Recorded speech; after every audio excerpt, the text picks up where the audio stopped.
Let's talk.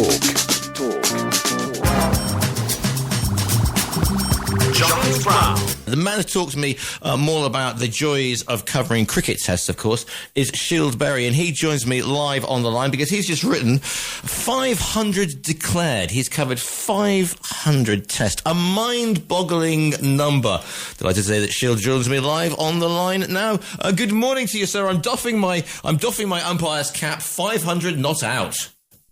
They make it sound like hard yards, but I mean, obviously it is. It's probably about 2,000 days of cooked breakfasts in hotels and then having to stick my arm out to get a taxi to the ground, and then 2,000 odd lunches at the ground, and then going back to the hotel in the evening, and the relentless schedule goes on and on. You got the flavour. How many cups of tea and like breaks for tea then, and cucumber sandwiches? Do you think you might? You know, I was like on a conservative guess. Then do you think we've got through on this one? Well, again, probably about 2,000 days of Test cricket, and Edgbaston has to be the best in the world that I've come across. I mean, they do breakfast, lunch and tea, and then if it's a day-nighter, they do supper as well. So the lifestyle's pretty enviable. Yes, I must admit, it must be quite. It's quite a good one. How did you land yourself in such a plum role then? I mean, you weren't thrust into the limelight fully formed, presumably, in 1973. I did a one-off test as E.W. Swanton's secretary. He was the Daily Telegraph's cricket correspondent, he needed a secretary, somebody to phone in copy and get him his whiskey and ice before he did his Test match special roundup of the day's play, but I resigned after 8 days. So I went back to uni and then didn't start on my own right until 1976. So I've been doing 50 years of cricket journalism, and in 1977 I started doing Test matches. It was just so easy getting a job in those days. You wouldn't remember, but I mean, basically, if you wanted a job, you wrote and asked, and there were no sort of interviews or short lists and final round selections. I just went to the Observer office and said I'd like to write about cricket, and a week or two later they came back and said, "Yes, are you free on Saturday?" I said, "I certainly am." And what was the atmosphere like? And against with the old hands then? If you're walking into, it's 1976-77, Queen's Jubilee year, for goodness sake, and you're the Silver Jubilee, and you're walking into, were you at Lord's? Were you at Edgbaston again? Was it the Oval? Whereabouts were you for the second one then, or the first one you were doing for the Observer? Well, obviously the Test matches in the various sort of 5 or 6 venues around the UK. Yeah. And the thing was that, I mean, I was 23, and every journalist was at least twice my age.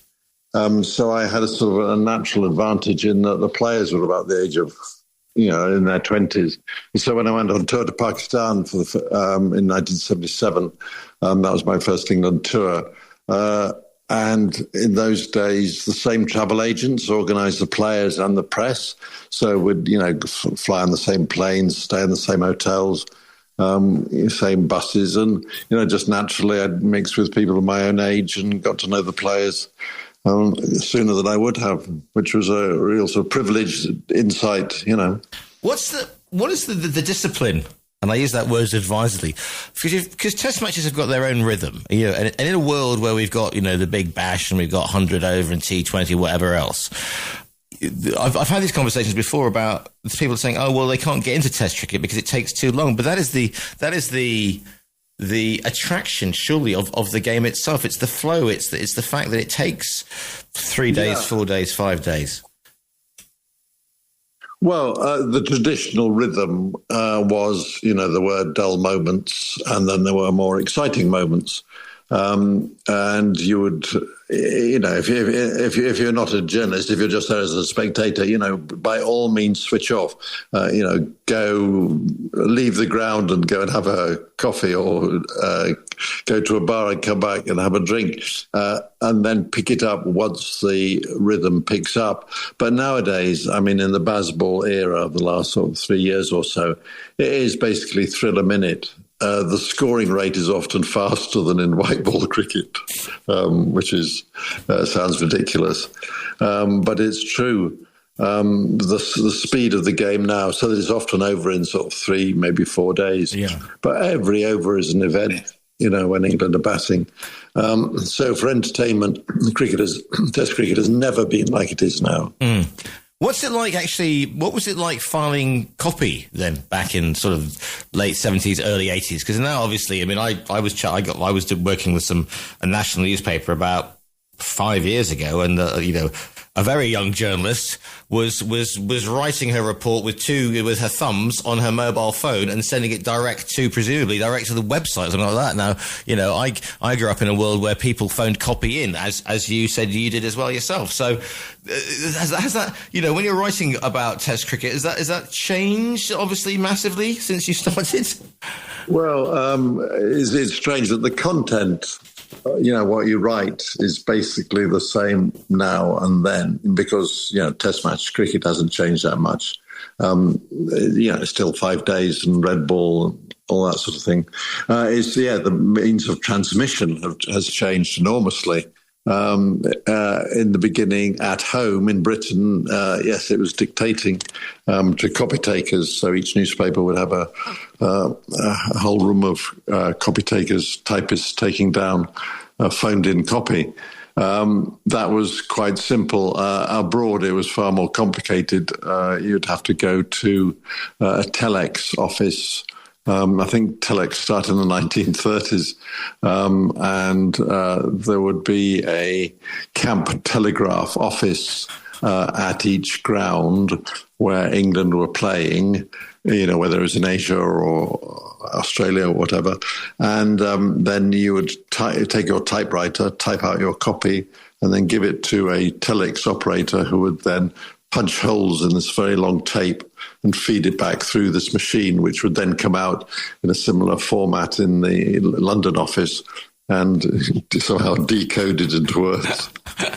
MI5 had the CIA has probably got a quicker system. You mentioned going to Pakistan as your first test. And mentioned, being in Australia. Now, everybody leaps on a plane now and goes to Australia for like the weekends, it seems like. But of course, back in the 70s, early 80s, these were frontiers, weren't they, basically? Australia. Very few people went to Australia in the 70s. If they did, they were going to emigrate. They certainly were going for a quick visit. So what was it like being part of the travelling circus? And especially for someone like Pakistan?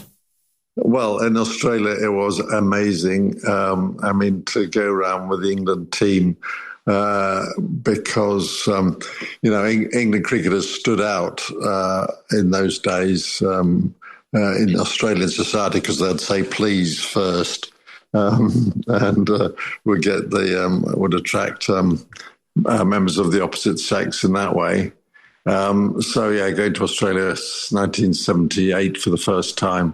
It was just the most amazing experience because, now it's just a business trip, basically, isn't it? You go to Australia, this Ashes series, 5 tests, and you're gone. But in tours in those days, they'll be up to 4 months. And going around playing the States before the test series, yes. That was a holiday camp on tour. It was club, med, and Butlins wedded together. What went on by day and by night was pretty epic. These were the days of Ian Botham, Alan Lamb, David Gower, Graham Gooch, John Embry. There were some world-class players in that list, and the pre's before the test series ever began I mean, it was just like nothing else. When you were playing, the states or the counties before the Test matches, presumably they've got a point to prove, because it's you've got to bow them, you've got a gouge or something, and if you're, if you are, I don't know, the greatest fast bowler from Woolloomooloo, and you've got a chance to nobble bow them. I mean, presumably they were going, this was their one shot at glory, so they could get pretty tasty.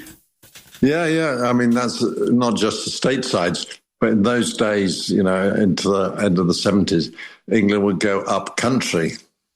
They'd fly somewhere like Renmark in South Australia or Toowoomba in Queensland, and it might not be the best pitch, but if there was any keen young pace bowler out there, he had, a couple of spells to stick it up the poms and get himself noticed.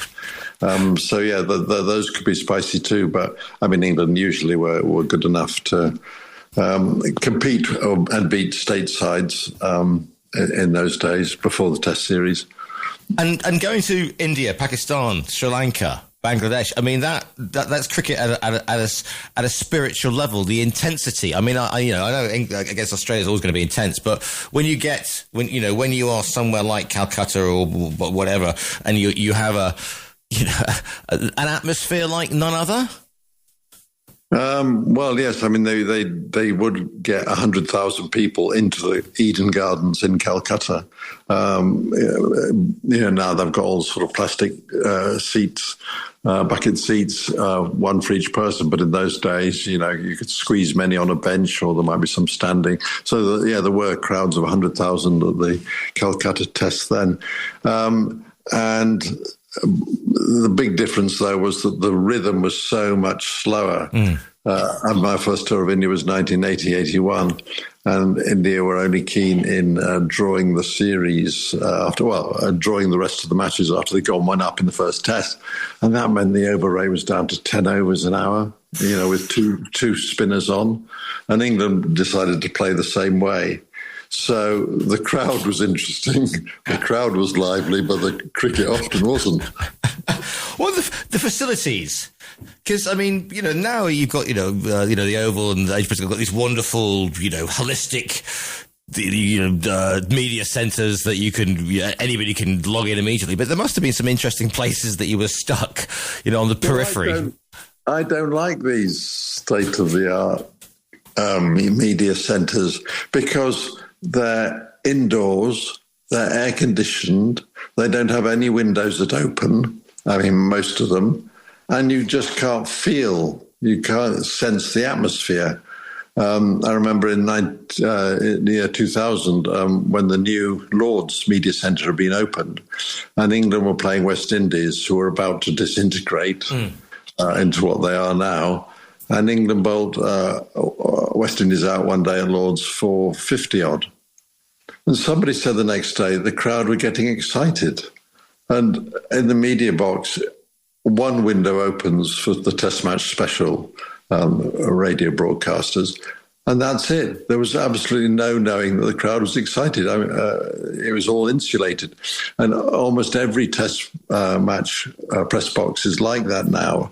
Great view, but you can't feel what's happening. You have to go outside in order to sense how the crowd is going, and just even to watch up close the body language of the players. Because the one thing you can do from afar is in the ground is to get a feel of which way the match is going by watching the players. Are they winning? Are they losing? You can just tell, I think, by being alert to their body language. And that's very difficult inside an insulated press box. So do you find yourself writing about cricket or good journalism isn't just reporting the facts, it's putting the reader in where you are to explain. And so you can almost write a cricket report. It's got very little to do with cricket and everything to do with the atmosphere, with the crowd, with the state of the pitch, with the groundsman, with what particular type of cucumber that was in the sandwich. I mean, is that so? It's not just you're not just rehashing facts and figures, which tends to be sort of a bane of sort of baseline journalism, if you like. I mean, the basic match report will be sort of who, when, where, but I like to add, how and why, and take the reader, particularly on tour. I mean, if we're stuck now in an English winter, what's it like to be at Adelaide or Chennai, and just the feel of the place? So to give the reader a vicarious visit to these places to watch the Test match.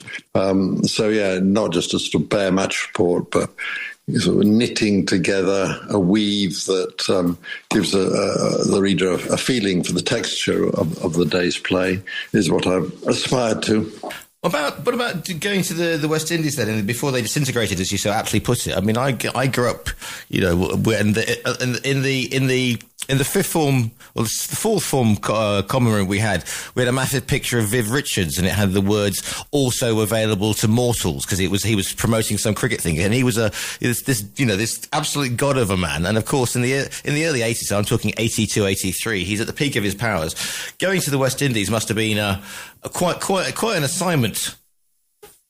Well, take 1980-81 tour, England to the West Indies. I mean, Viv Richards put Antigua on the map. It was just becoming independent, and for the first time, the West Indies board gave Antigua a test match, basically because Viv and Andy Roberts had done so much to put the Leeward Islands on the map. And he was also getting married. So in Antigua's independence, the test match, his wedding, and there were hundreds of Somerset supporters out there for all the occasions. I mean, it was just... And this is in an island of 80,000 people. A city smaller than the city of York or Worcester. The stature of the man on the island. And still, I mean, remember, if he walks in the press box, even nowadays, I mean, everybody just falls silent, in awe, because he still looks like the world light heavyweight boxing champion. Are you quite glad that you mentioned you were on tour with, both Gooch, etc. It must have been good in an era before social media, I would imagine, and people being able to take photographs on their phones, because some of the if you're out in the middle of if you're bored on a coach, or you're sitting there in somewhere in Woolloomooloo and it's like a boring it's a boring evening, presumably something stronger than a cup of tea is going to suffice for the evening. I think every England tour would have been abandoned after about 5 days if there'd been social media back then. I mean, the things that went on tour, and there was just complete trust between the journalists and the players then. You drank in the bar in the evening, the players told you what was going on out in the middle, and you heard them, and you didn't. He could inform your report to some extent, but the tales that went on out there, it was just trust, and they stayed on tour. So there's a merciful absence of social media. Do you think there is still because of the professionalism that we now have in the game and the big money, is there still room for characters, for individuals, for mavericks, for Ramprakeshs and that sort of type of players? Or do you think Absolutely, yes. If you're going out to bat in a test match, imagine the rest of us that there's a tightrope across Niagara Falls, and a lot of people are going to slip and fall in, but occasionally you get halfway and maybe even further.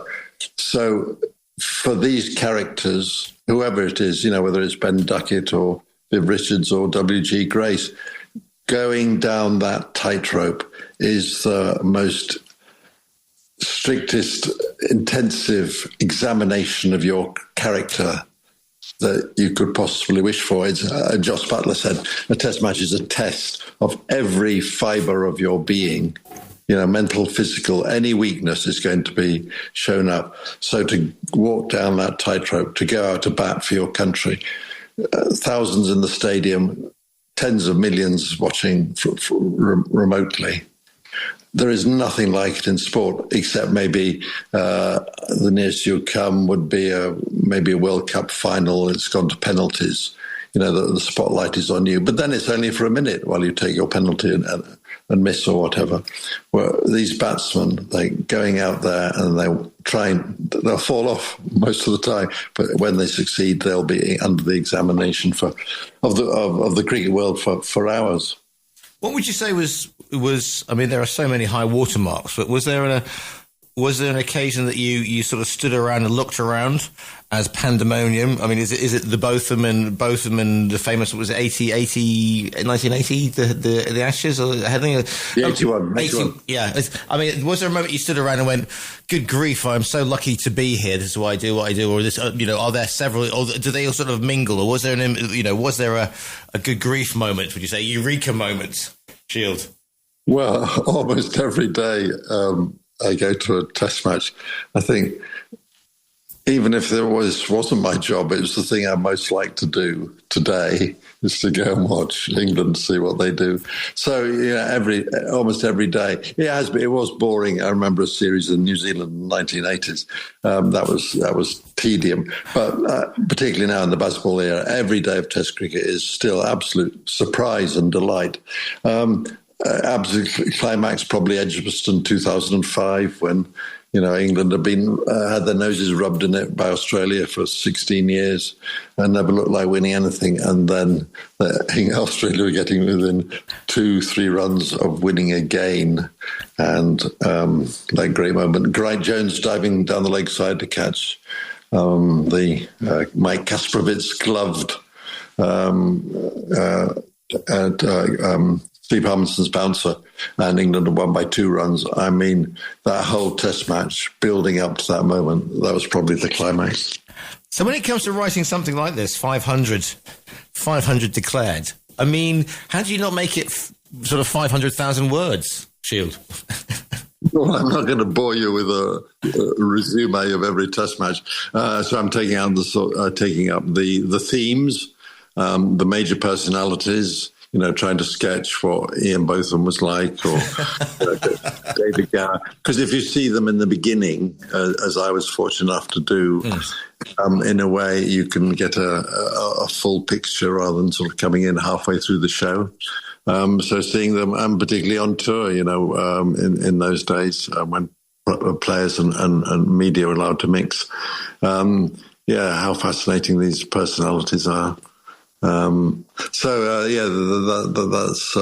then the changes in cricket over the years. I mean, the helmet was invented in my time, and the enormous consequences. It's not just protecting the head against fast bowlers; it's allowing the batsman to play all sorts of horizontal bat shots against spinners, which would normally have hit him straight in between the eyes. Now he can play all these fantastic shots.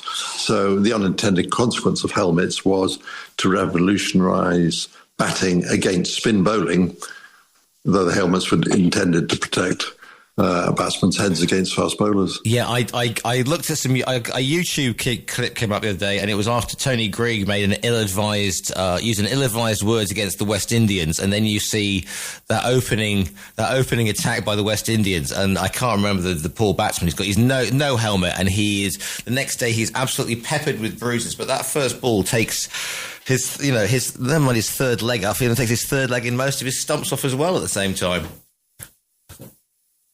Yes, it was. It was probably, Michael Holding bowling against Brian Close in 1976 at Old Trafford was probably the time when a batsman was hit more than ever before or since. I'm afraid that was a year before I started doing Test cricket regularly, so I can't claim to have seen it except on television. Yeah, indeed. What are you hoping that people will discover, learn? How will it enrich their lives, Scyld, your book 500 declared? How will it enrich? I don't know. I mean, it's half a century of absolute privilege in seeing elite performers performing at the highest level in the most intense situations. I mean, going out with, needing 5 runs to win with 1 wicket left, I mean, it is absolutely thrilling. And I don't see any other sportsman being so closely examined. I mean, a Ryder Cup player who sinks a putt, the world's looking at him for a couple of minutes. Parliament, politicians, they're never examined beyond their speech. Once they go off the platform and go into the rest of the time they're working in the office. Test cricketer is exposed like nobody else I can think of on the planet. So, yeah, every fibre of their being, their whole character. And it's just fascinating to observe how they do it. I have admiration for them. I've just got this idea of sending out members of the cabinet to face a fast bowler attack. That would be quite a test of character, wouldn't it, Scyld? Or to face the media all day. Yeah. That's an even bigger point. The book is called 500 Declared, The Joys of Covering 500 Cricket Tests. I could talk to you for the rest, and probably until tea is declared tonight. But unfortunately, I'm about to crash the news at 12 o'clock. The book is called 500 Declared. It's by Scyld Berry. But Scyld, do you do the internet thing? Do you do social media? Do you have a website? Can people find you online?